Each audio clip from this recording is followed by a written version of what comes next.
Tak ja vás vítam v Bratislave na Slovakia Režuran Lunch, ktorý konečne prišiel na Slovensko a chcem sa opýtať pána doktora Gabriša, prečo by Režuran nemal chýbať v estetickej praxi.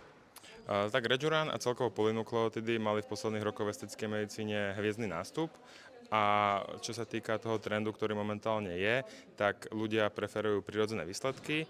Rejuran a polynukleotidy sú vlastne bioregeneratívne možnosti ošetrenia a pacienti vďaka ním vyzerajú lepšie, nie sú preplnení a myslím si, že vo väčšine ambulancií budú mať svoje miesto.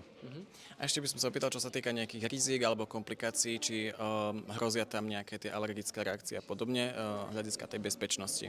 Tak aj dneska sme počuli, že vlastne Rejuran nemá popísanú žiadnu alergickú reakciu, čo je fantastické.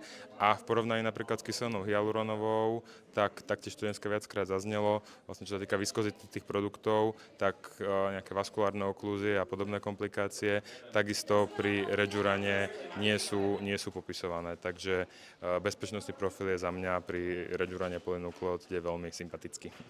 Super, tak ďakujem veľmi pekne za rozhovor a prajem veľa spokojných pacientov. Super, ďakujem. Držte sa.